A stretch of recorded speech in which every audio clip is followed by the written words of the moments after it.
আমি বলবো প্রয়োজনে মুরগির মাংস, যদি এই মোরগটা না পেয়ে থাকেন তাহলে না খেয়ে থাকাই ভালো। কারণ পাকিস্তানি মোরগ আর এই যে ফার্ম মোরগ, এই দুটা মোরগে খেয়ে মানুষের শরীরে প্রচুর পরিমাণে কঠিন রোগ বাসা বাঁধতেছে। ডক্টর তো সমানে না করে যাচ্ছে, কিন্তু আমরা তো নিরুপায় হয়ে খাচ্ছি ব্রয়লার মোরগ আর পাকিস্তানি মোরগ। ওই মোরগগুলো না খাওয়াই ভালো। এখানে এই দুটো দেশি মোরগ অনেক কষ্টে জোগাড় করেছি। এই দুটা দেশি মোরগ রাখছে প্রায় 1750 টাকা, কম রাখছে 1700 টাকাই রাখলো। আমার তো মনে হচ্ছে এখন এই হাঁস মোরগ, দেশি হাঁস মোরগ খাওয়ার জন্য শহর ছেড়ে গ্রামে চলে যেতে হবে। নিজের হাতে হাঁস মোরগ পালবো, খাওয়াবো এবং খাবো, সেটাই মনে হয় সবচেয়ে বেস্ট হবে। এখানে তো রিয়েল জিনিস পাওয়া যায় না, সব কিছুতে ভেজাল। দেশের মানুষরা কিন্তু এই দিক দিয়ে অনেক সুখী, নিজের হাতের তৈরি করা জিনিস খাচ্ছে এবং খাওয়াচ্ছে সবাইকে। আর এখানে কি বলবো, আমরা নির্ভয়ে খাচ্ছি, কিছু করার থাকে না। আমার মা গ্রামে নিজের হাতের পালা মোরগ সবসময় আমাদের জন্য পাঠায়। হাঁস মোরগ মা এগুলো শখ করে পালে। মা পালে, আবার কবুতর পালে, কিন্তু খায় না মা, আমাদের ভাই বোনদের জন্য পাঠিয়ে দেয়। আমি এখানে থাকি নারায়ণগঞ্জ শহরে।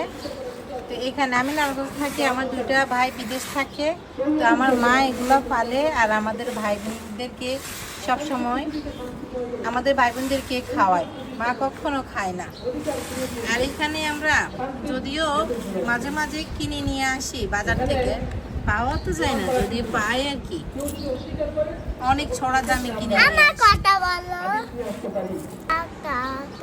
আমা আমা এগুলো কি মা? এগুলো মোরগ, এগুলো রান্না করবো, তুমি খাবে? কিভাবে রান্না করবো মা? চিকেন কারি রান্না করলে খাবে? এগুলো কারি রান্না করলে মজা। হ্যাঁ, এগুলো কারি রান্না করলে অনেক মজা হয়। কুক করবো, হ্যাঁ কুক করবো, ঠিক আছে, আচ্ছা ঠিক আছে। তো কি আর বলবো, আসলে এখন এই ভেজালের যুগে ভালো অর্গানিক জিনিস পাওয়াটাই অনেক কঠিন ব্যাপার। তো এই তো এই মোরগগুলো এখন রান্না করব। আমার বাচ্চা তো কারি খাবে বললো, আপনারাও শুনছেন। আজকে কারি রান্না করব আলু দিয়ে, সাথে পেঁপে আছে একটা, পেঁপে দিব ইনশাল্লাহ, সেটাও শেয়ার করব। সবাই সবসময় পাশে থাকবেন, আর আমার নতুন চ্যানেলটাকে সাবস্ক্রাইব করবেন সবসময়। ভালো তো দোয়া করি সবাই অনেক অনেক ভালো থাকবেন। আল্লাহ হাফেজ।